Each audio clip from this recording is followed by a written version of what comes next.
Greetings. Greetings one and all. I hope you can hear me now. Let us see. Yeti microphone. Check, check, checkity. I'll go with this microphone.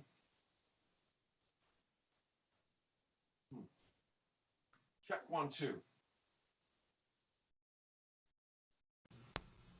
Check. God, I've had to do this before. I guess you guys can't hear me at the moment, right? It's because this damn thing is a powered microphone.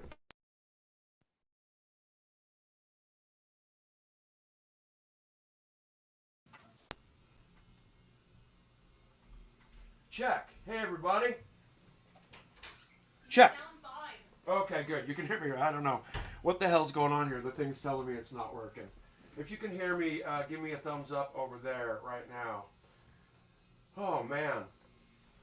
It's a little low. Okay, well, hopefully when I turn this way, it'll be a little better.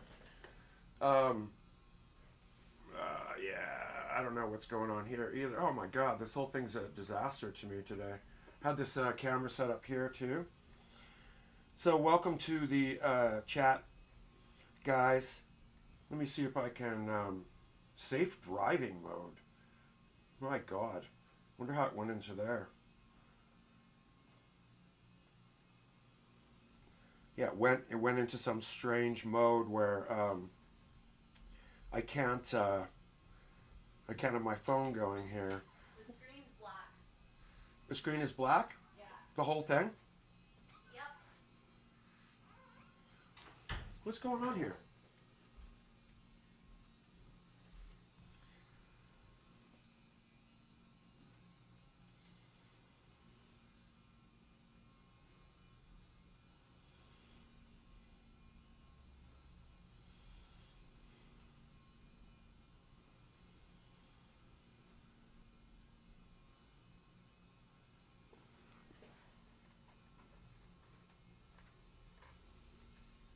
Okay, that's like major malfunction there, peeps. I have no idea what is going on with this, so let's just quickly reset. I think the problem is that I've got like a real technical setup going here today. Hopefully you guys can hear me. Give me a thumbs up if you can. It happens from time to time. Absolutely. Now, why the picture on this other main camera stopped working is also kind of a mystery. It's probably these stupid remote hubs that have a tendency to do such crazy things.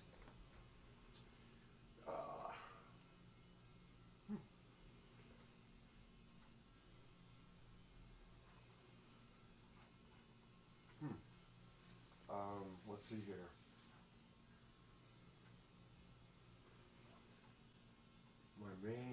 My main one is not working. My main camera. Let's see here. Start video. There we go. Oh my God. Okay, I think we're back. If we're back, give me a double thumbs up over here. It's okay. Let's talk first. It's Happy Mother's Day. That's the first thing on the list. And welcome to the Back and Forth show. Sorry for that start. At least you got something so far. You're going to hear some really cool shit today because, as you can see in front of us, we have quite an array of stuff to show you. I think like the impetus of like the entire beginnings of Skinny Puppy kind of sit before me, and in some ways, you know, it kind of starts with this guy over here. This is the original 244.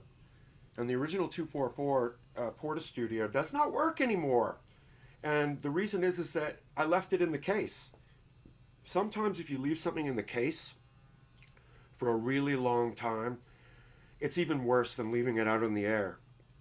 Because if there's foam in the case, it can get inside and eat it. So I hope you guys can see that. That is the original recording machine for Skinny Puppy, Back and Forth. It's a cassette Porta Studio. But what you see right here before me is another version of it, which I've been so luckily able to obtain over the years, and thus I'm able to display some goodies here today. The first thing that we were playing there is something that I've discovered that actually I didn't even know existed. So what we have here is the cassette. Is essentially the first cassette ever recorded by Skinny Puppy as the band Skinny Puppy. K9. This would be the master recording cassette of K9. So upon putting it in, I realized that the song that you just heard was actually before K9. So I didn't actually know there was a song before K9, but apparently I recorded a song before K9 on this cassette. So that would have come possibly earlier in the evening. And this is what's cool about cassette as a storage medium. I can't believe how good cassette holds up. These cassettes look like they're brand new, and they're playing like they're brand new. Touch wood, I don't see wood. So, as a preservative, I'm going to say that it far surpasses any form of digital audio tape, or even a hard drive, in the sense that hard drives can fucking die. And cassettes just seem to live on and on and on. And I think that it's just amazing. So, first of all, let's talk about the impetus, about like what brought Skinny Puppy to this point to sit in front of an actual machine and actually make some recordings. As you know, I was in a band before this called Images in Vogue, and there was a time when I think like without those guys, it's safe to say that there wouldn't be any Skinny Puppy. I'll say that a lot with people. There wouldn't be such thing as Skinny Puppy. Let's go through these. I was going to say, without that bus, I think it was that bus on that tour, or perhaps being in this band with these guys at a ripe young age, and having a TR-808 kind of like given to me by Gary Smith, and the opportunity to learn these things, these type of stories would never have happened. So I have to thank those guys, and especially I mean, that's the kind of guy I was kind of looked like in 1983. Half the time I was a Safeway cashier, but at the time Gary and I and Joe and I, Don and I, we were playing on some some pretty progressive stuff. And upon touring and learning from Joe, it's kind of like learning all the tricks of like what to do and so on and so on. And Don Gordon had this amazing effect. It's called a Lexicon PCM-41. And upon like hanging with these guys, eventually that PCM-41 came into my hands, and at a party, I believe this may even be a shot of that week.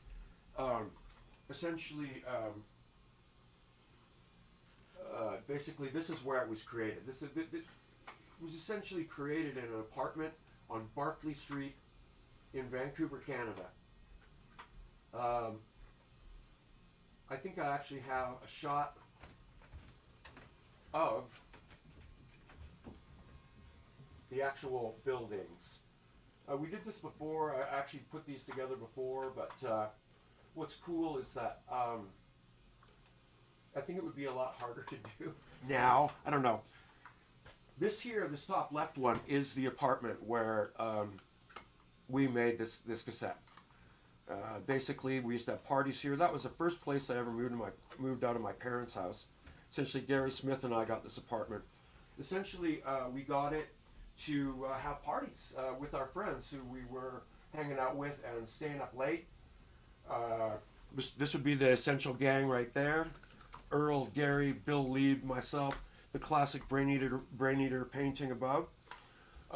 It set the impetus for the scene of the apartment, and there was a few parties that I believe, I hadn't met Ogre yet.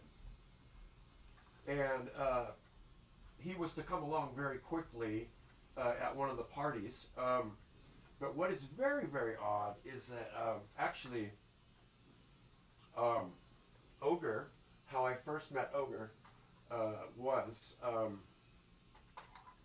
yes, I was working here at the lovely Safeway. Yes, that's where you would have found me. And I think one day I started to have this hallucination that maybe I was just dreaming all this. And in actuality, I'm still in the check stand. No, I'm not one of those people. But I was one of those people in that yellow vest. I had to wear that yellow vest, and they never took me out of it.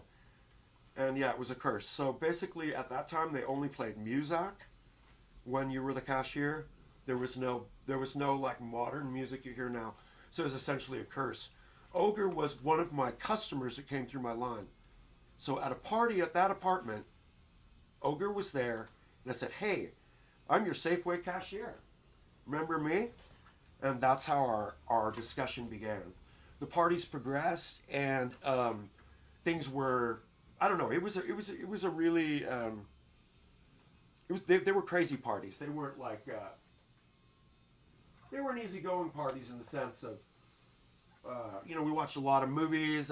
We did MDA. I can't lie about that. It was definitely fueled by MDA at the time. I guess a raw form of ecstasy.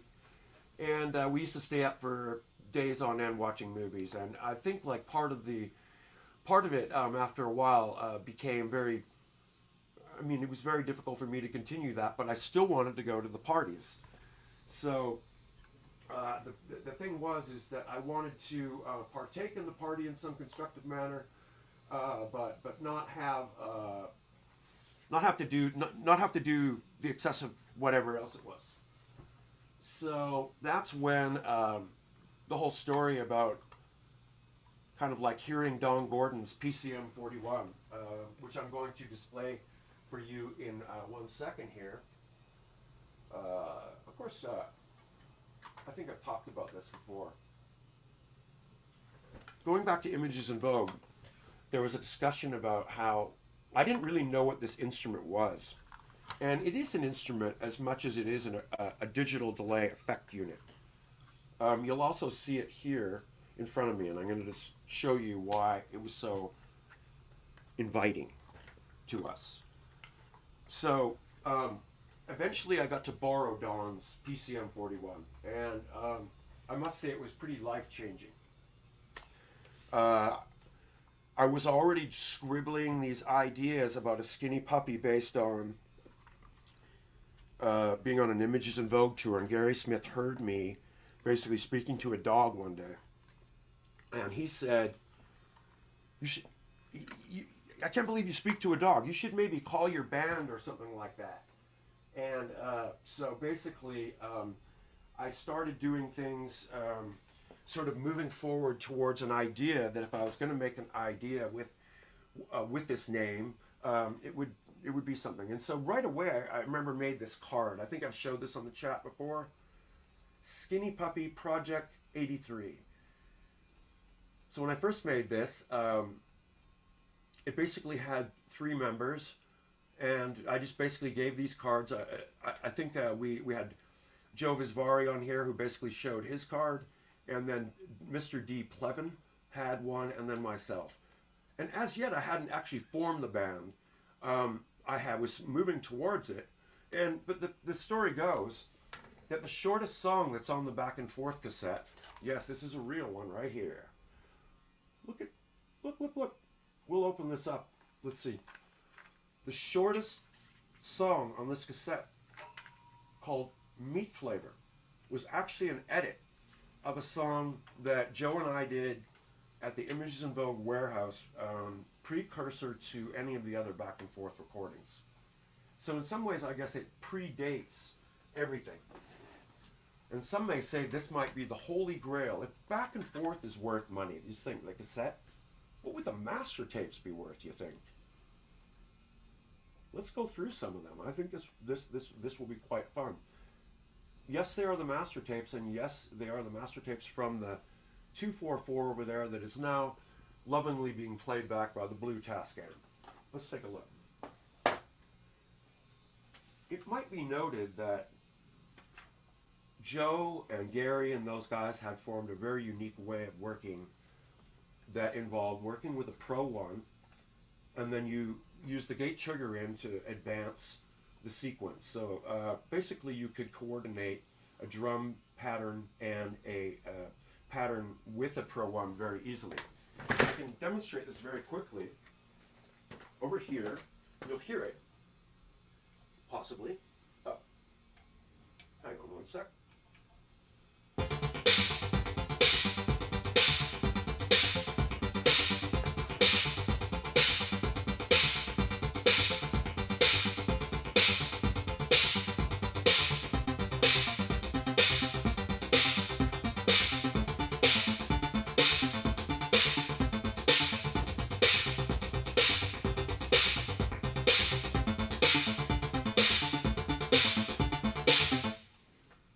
Okay, I know that wasn't as loud as the other one. That's because we're just still got the mic on. But that is the original setup. And this would somehow be all plugged into this setup here to be able to record, as you just heard a second ago when I pressed play.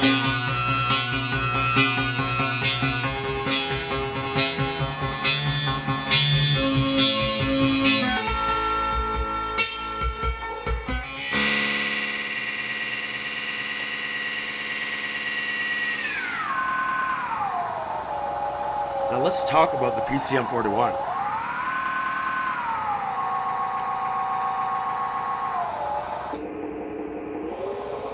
This thing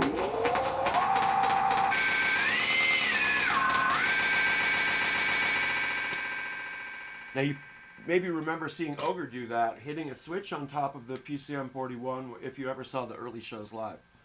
Essentially what that's doing is taking the sound that's coming into it, capturing it, and being able to loop it live. So with Ogre, he had his voice going in, and in this case,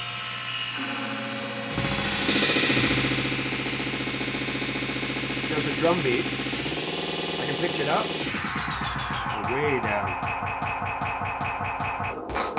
way down. And modulated.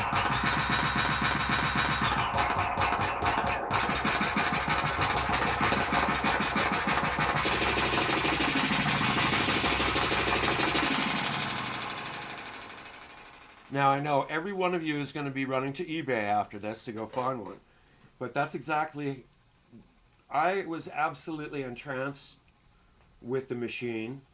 It has an array of buttons across the front that basically make it possibly one of the more attractive features in that the way that you create sound is that you can actually sort of tune your drums or make like a feedback rhythm that is suitable to your liking, such as this.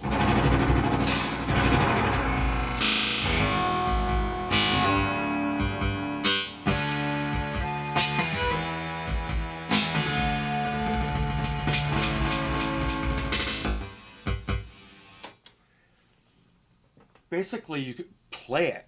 And a lot of digital delays are not very playable. This one is extremely playable in that sense. And you may recognize some of those noodlings to the back and forth sound. So skipping ahead again to these parties and sort of the advent of knowing this information and then being able to borrow Don Gordon's PCM-41. I think I came armed to the party with the need to type of just sort of facilitate this new level of sound, so to speak, a new hope, a new direction. Well, actually, we were all listening to tapes and CDs at that point, but as expressed on the last live chat with Bill Lieb, kind of like the direction that the music was headed was extremely experimental. And so it made more sense to try and just see where that flow went. And the end result is something that is captured on this very cassette. What's cool is that I reviewed it, and it is a multi-track recording. I'm going to attempt to switch the audio inputs again to give you full resolution to hear this, because it's pretty insane.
Our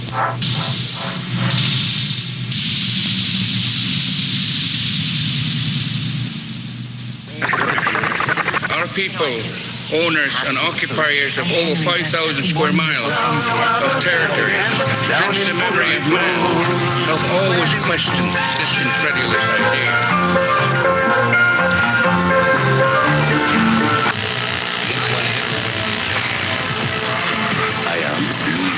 And we can do the same here.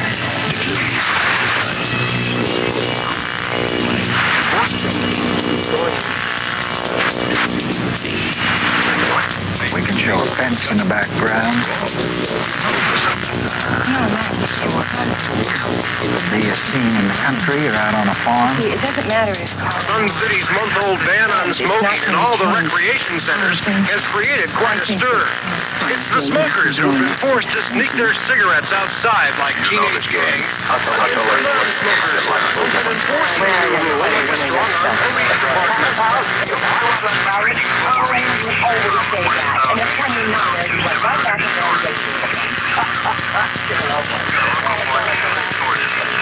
Greater Vancouver, Greater Victoria,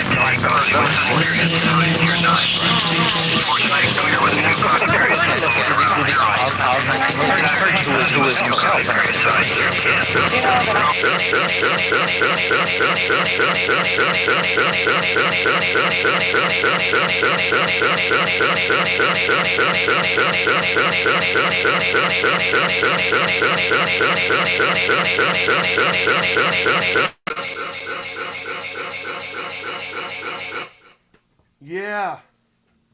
How was that? Can you guys still hear me?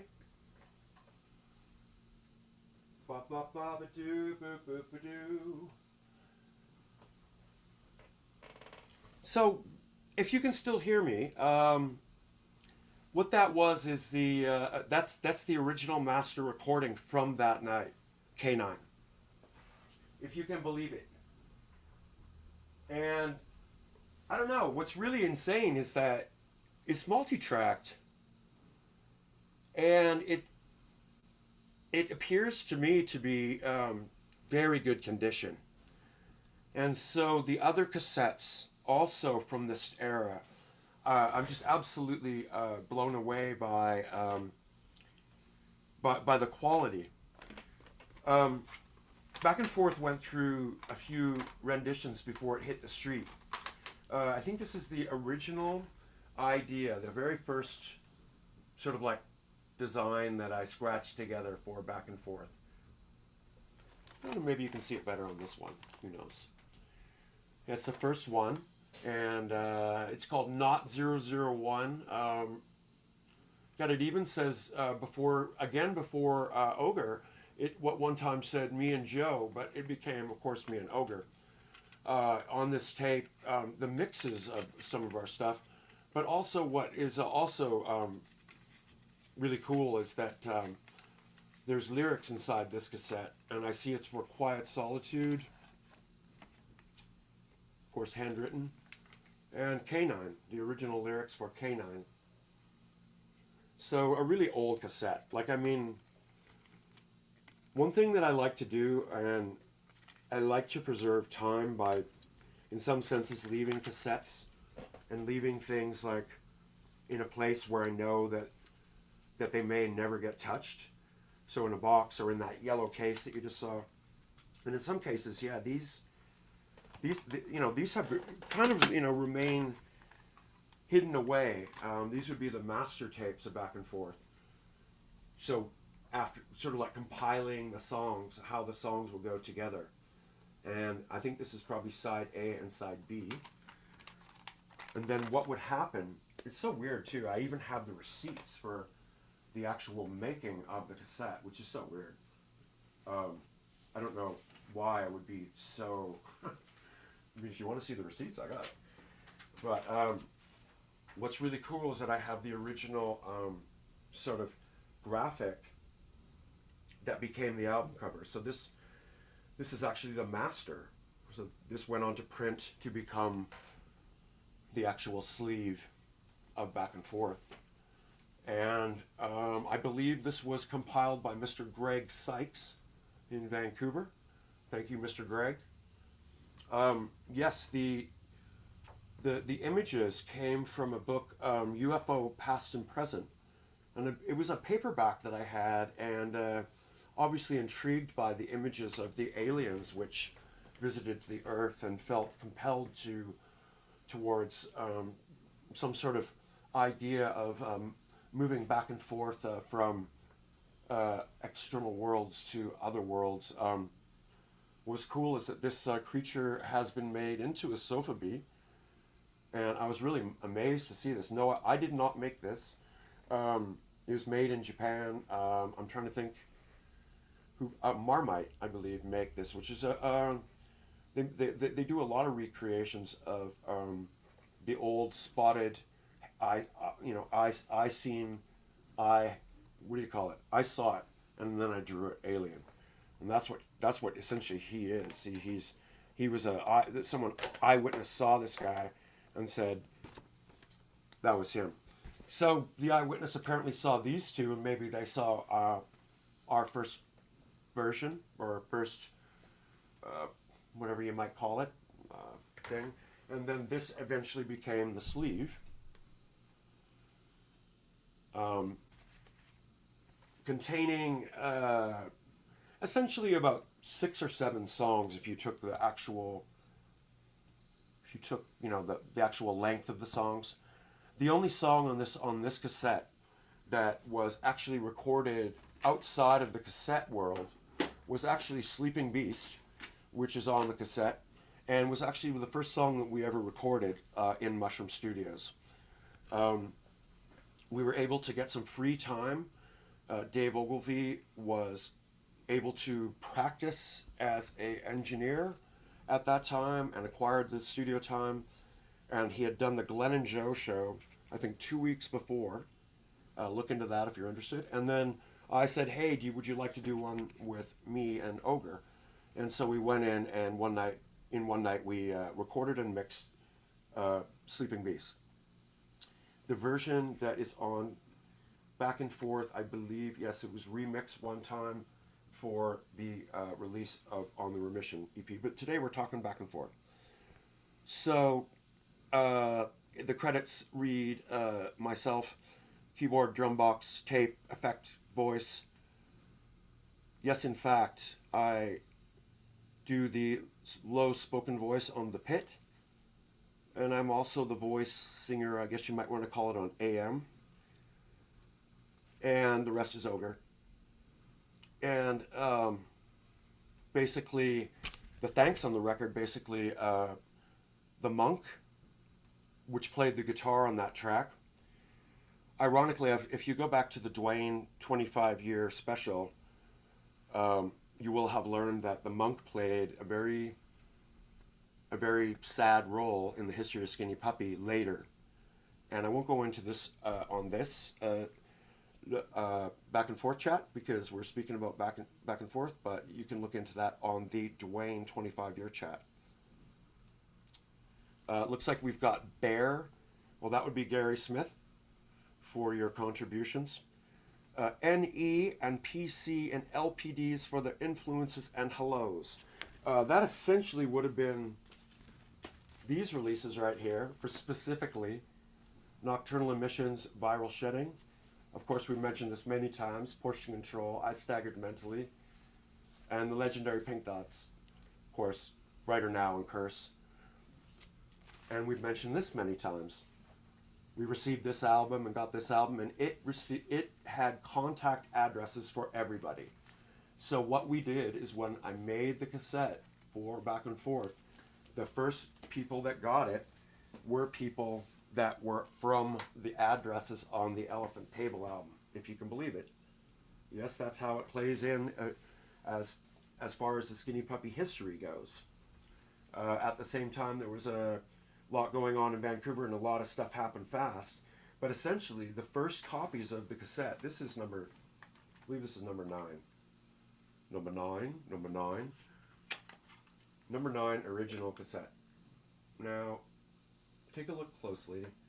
You see there's a blue dot on there. It's typewritten, because I had to typewrite every one of the labels. So if you've ever seen a cassette that has anything but that, it's a bootleg. And we'll talk about bootlegs in a second of this cassette. But essentially, the first cassettes, I made 35 of these, and I'm going to say 15 of them went out to people such as Edward Caspel, Portion Control, Nocturnal Emissions, Les Mord, and then believe it or not, the remainder to our friends, and basically distributed at a restaurant in Vancouver that is called Nemoto's. And basically it was on Robson and Thurlow, just kitty corners. Of course it's been gone for centuries, but it was a Japanese breakfast kitchen that usually had a lineup. I think it had about 4 booths and about 2 tables, and the rest, the service was very unique. Jimmy Nemoto basically used to serve everybody, and I remember giving out, I remember a large amount of cassettes at Nemoto's one day to the regular crew, which would have consisted of Stephen Gilmore, Randy Burnham, basically what I would consider to be the very early Vancouver scene. And that is essentially how it started. But even better is when I kind of look at this historical thing. Now this is posted. I will post this too on this link. But what it was like a document that was written about the history of the band by me at the time. It was like kind of encapsulate like our whole experience for the cassette. It says, formed by accident, 21/12/1983. Canine barked into existence. Yes, you just heard the exact recording of that. The lineup, me, Pro 1 and a 606 Nivek Ogre voice and lyric, plus guitar by Guess the Monk. Quiet Solitude followed that up. Another accident for the better. Fell into the pit the same day. So apparently we wrote Quiet Solitude in the pit on the next day where we got together. The 808 and the luxurious PCM-41. Basically, what I call the killer combo. That's not contained here. The Red Horror Book, I believe this is something we were reading from. Another Morning with AM. That's sort of like it was an ode to the Residents. Some of our friends were just religiously into the Residents, and I felt that unless I made a song that was basically almost silly, that they wouldn't listen to it. So to gain some kudos in that zone, AM was made, and I believe that was one of the last songs made where I did funny high pitched vocals. That went on to, I think most of the gravitation towards silliness went into Hilt and the Flu, and a much more serious nature came into Skinny Puppy. It Woke the Beast with Sleeping Beast. With 2 accidents, it was Into the Room of Mush. We outgrew the Brainstorm. The Brainstorm was a nickname for this Porta studio here. Highway Home with the Spooky Horn. Oh, I wish I still had the Spooky Horn. There's a little skull squeaky horn that basically is contained in the sounds on Sleeping Beast. That is one thing that I don't have. It might even be impossible to find something like that. We went in and did Sleeping Beast, but we felt that it was a little too fast. It was certainly it was a bit faster than the version I'm about to play you in a second. Yes, I'm going to play your version in a second. Univis and the Night That Did Happen After All. Yes, we did play live shortly thereafter, the making of this cassette, and we returned back home and listened to a live recording of this after, and we thought like we would never do it again. We eventually moved around a little bit, and the Soar and a Masterpiece was created. I believe I saw over here in the notes. There are also the lyrics for Soar and a Masterpiece. And I remember that at this time, it was too late to make it onto Back and Forth. So it was essentially moving forward. that song, Soarin' Masterpiece, was entirely created on one synth, the Pro 1. Every part played by hand. That was the difference with that one. There was no clock in those days. You basically used the clock from your drum machine. Basically, your drum machine was your clock.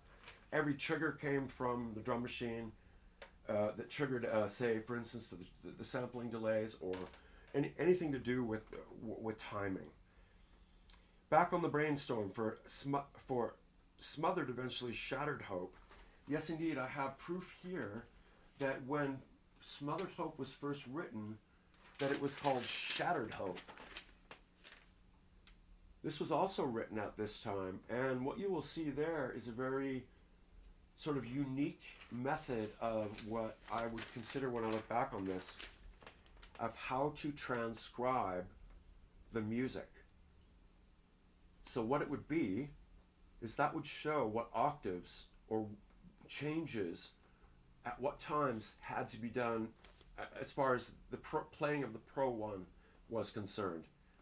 When I look at it now, I just gasp and think, like, it's weird that we're 20 years old or 20-something years old, and we've already grasped this idea of how to make music that that needed to be transcribed in some manner, but we weren't classically trained. And you might be able to see this better up here. So yeah, what that essentially means, God, I don't know if I could transpose that now and get that going now, but so what's cool is that, okay, that's Shattered Hope, and then this is called the German song. I know that this became Far Too Frail. Going back to the historical thing once again, the birth of Bill Bass with a few bracks. That's basically the day after when we went to, as said on the last chat, where we went out and bought Bill's Mini Moog and set him up to start making sounds. And I'm going to play you also something today that is one of my favorite recordings from the period, the old period, that really displays like Bill's natural ability to play the bass synth, and it was captured on one of those songs. Immediately it says here, interest from the right kind, Spanish guitar and the broken glass house. Basically we're moving forward into the ideas of moving forward into remission, and the Spanish guitar is a song I'm going to play you guys today. It's kind of, I don't think it's, it may be on one of the other back and forths. Basically it talks about adding Chroma Puppy, and we got a 909, a 106, a DX7. Now we had the Mini Moog, we found a noise gate, and we were able to start stepping forward with all this equipment, and then what that would become is obviously Remission. And Remission, of course, was, you know, by all means, you know, a major step forward for us. We'll get into that in another chat. Back and Forth was then released in a, what you might call Series 2. Came in a nice metal box. And essentially the difference with Back and Forth, the cassette, and Back and Forth, this version, is that there was some stuff added. And as well, the version of Dead of Winter is not the same as the one that's on the cassette. So, if there's ever a reason to shell out the buku bucks for an original dub or whatever of Back and Forth, that would be the essential differences. Is that I believe that is the only two differences in the songs contained here and the ones that are on the original tape. And this was also released in, I believe, Russia on vinyl. I only was able to, I guess they sent it to me. I wasn't able to get another copy, which is kind of sad. I believe that it's red vinyl, if I'm not mistaken. But yeah, red vinyl on that. Double album. And kind of cool. Again, I don't believe any difference here, but Back and Forth kind of grew into this, and then Network kind of took control of it again, and that's where that story ends. because you know, when things are stuck in a record company, so to speak, there's not a lot of things you can do about it in the, you know, at this time. So we move forward. Yeah.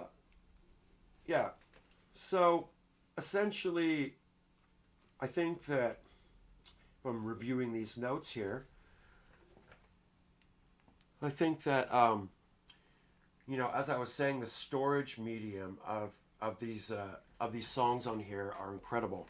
And I'm about to play you another segment of a song from the Back and Forth cassette. However, I believe this is an even earlier version of the song.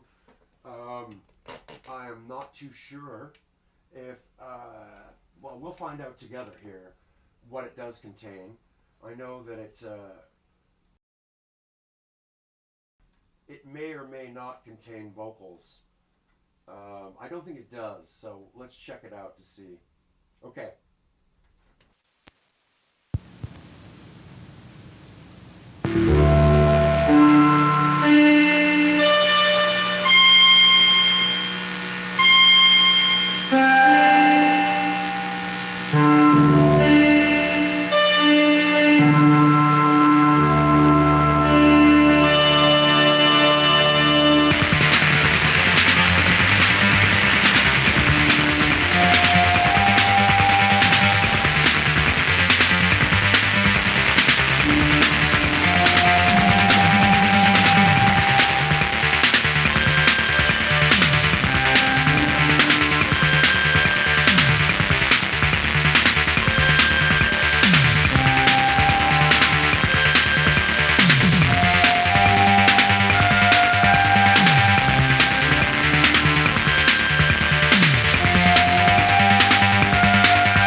Crazy, crazy, crazy.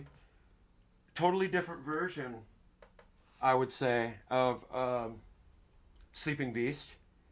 I mean, I actually was listening to it with you guys, so I know that was Edge of Insanity after that. Just a portion of it. There's one more thing that I want to play for you guys today. And it was pretty special song at the time. I'm not too sure if it was like the right direction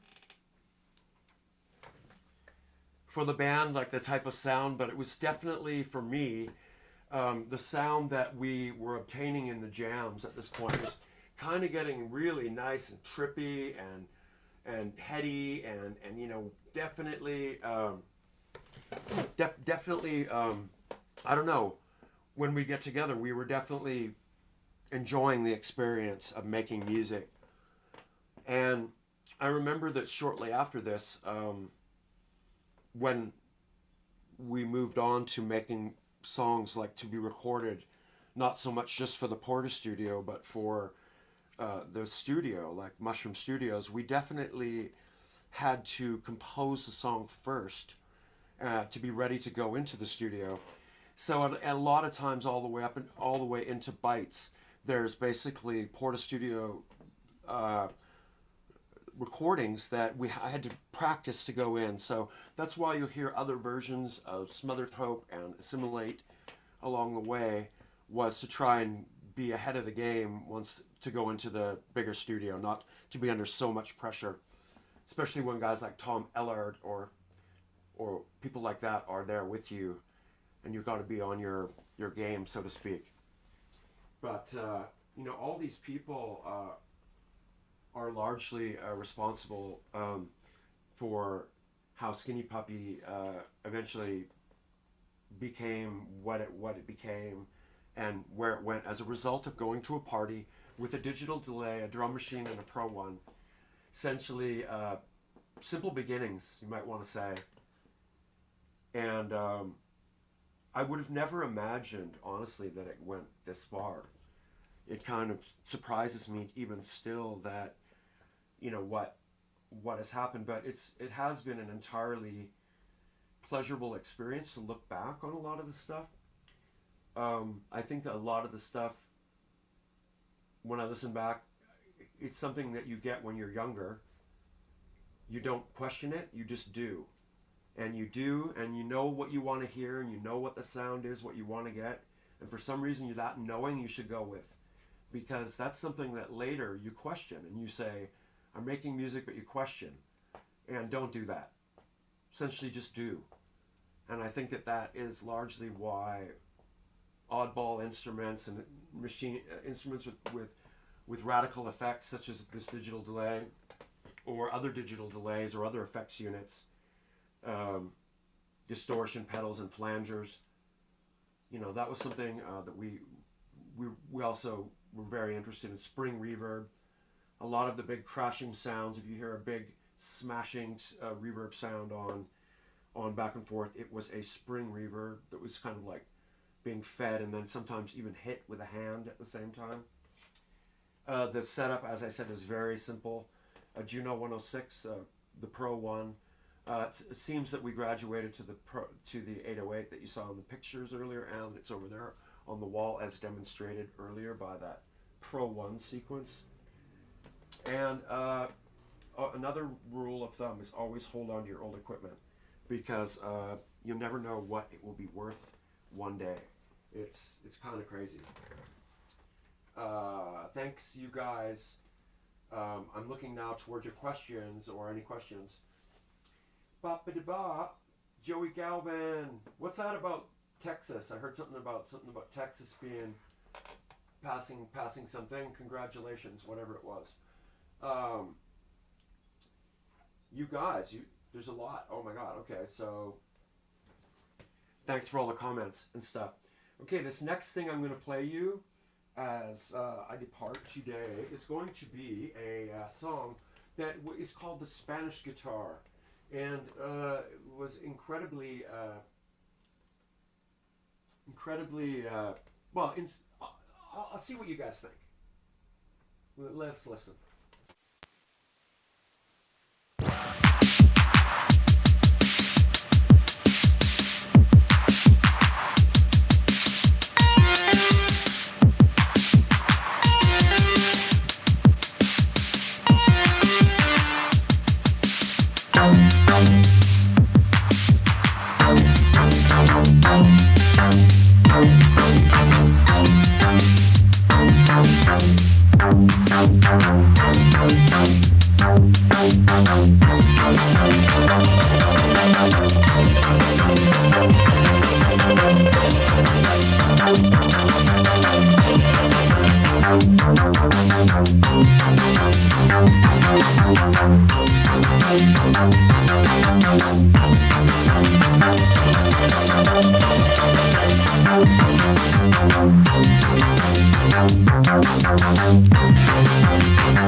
Thanks so much, you guys, for joining me today on this excursion back through time and a journey through back and forth. I hope you enjoyed this, and if you liked it and you want me to do more of the albums that we might be known for, then let me know.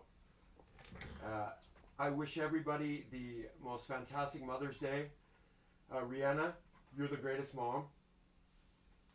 And to everybody else out there, thank you for tuning in. Patreon people, you're the best. I love you. Have a great day, everyone. Kane DeLay, Ashley Solani, Brett, Bird, Spanker, James, Will, Electrodynamic Waves, Garneau, all the way to Germany. All you guys. Got big news coming up for you guys this month, so stay tuned. All right. Have a good day, everyone.